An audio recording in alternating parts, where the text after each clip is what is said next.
how can a person recognize it in themselves? Like what kinds of clues?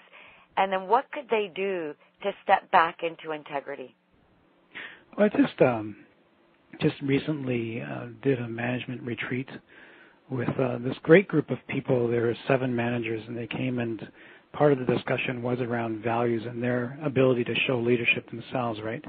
And one of the exercises that I'd asked them to do was to bring an object to the retreat that reflected a particular value. And so each of them ended up bringing a different thing. One of them, brought a golf club, and another one brought a stuffed animal. Someone else brought a Bible. Someone brought a Masonic ring, right?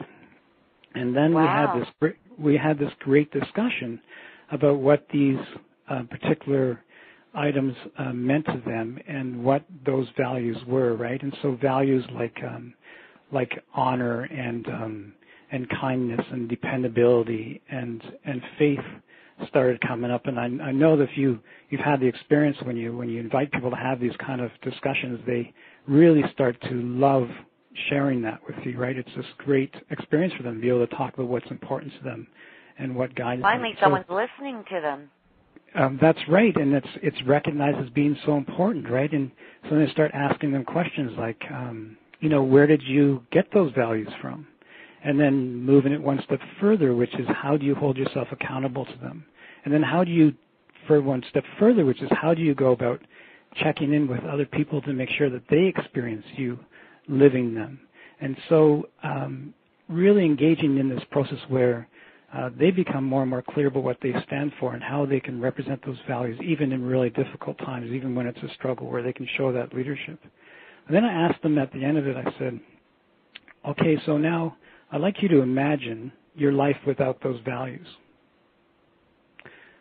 And there was this great silence, right? There's sort of almost like a stunned, bewildered, like not being able to get their minds wrapped around this concept of living a life without values. And what started coming out was, well, it's just sort of like we'd be adrift. Like, how would we know what decisions to make? What would we use to guide ourselves, right?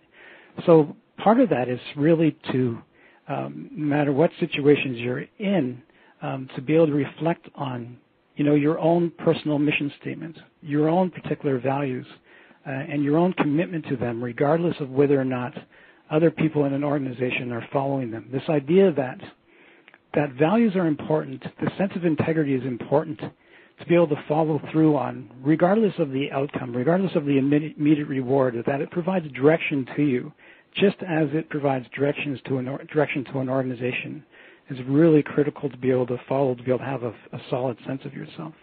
So for me, when you're describing this, how do we go about dealing with times that are really turbulent, whether there's insecurity, whether there's fear? It's really about being able to engage in that exercise and say, wait a second, what do I stand for? Where do I come from? What do I believe in? And how do I go about acting them? I mean, it's one thing to be able to have values when it's easy to have them, right? It's one thing, for instance, to be honest with someone if you want to say good things that they like to hear, right? But if honesty is your value, is one of your values, how do you go about being honest with people when you have to say things that are difficult for them to hear or things that they don't want to hear, right? So it's a call, I guess, as part of this integrity works, is it's a call to people, to organizations, to step forward and actually, in times of difficulty, to reflect on, remind themselves as to what it is that they committed, because that's really what guides you. That's what's supposed to get you through those turbulent times. You shouldn't be making up ethics as an organization or a person that are situational, but ones that are really meaningful, that have roots in you, that you can rely on to guide you through those difficult times. Wow. That's very powerful, Theo. And I absolutely love the way you frame that when times are tough is exactly when you need to stop and do an exercise like that, because, it's kind of interesting that we might feel like we're losing security, working in a certain type of business or, for example, the manufacturing industry has certainly taken a hit. But you know what? That's something that you own. That's how I felt when you were speaking. I own what I believe in. Right. And you can hold your head up high by not compromising what you really stand for and what you believe in. And the interesting thing is as long as you walk not in a shadow but in that light, that you will find, or what you're supposed to be doing next will find you. Right. Well, you hope that's the case, but I think also it's just that's a form of leadership that you then bring to the people around you who are also afraid, right? Who can then look to you for guidance, for being a role model to them, and to be able to say, well, you know what, that's really amazing. Like this person, wow, they're really struggling. They're having a hard time, but you know what? They're saying no to gossip, for instance. I see them refusing to get drawn into office politics. I see them refusing to get drawn into all that sort of situational jostling for power sometimes that can happen in troubled circumstances, right?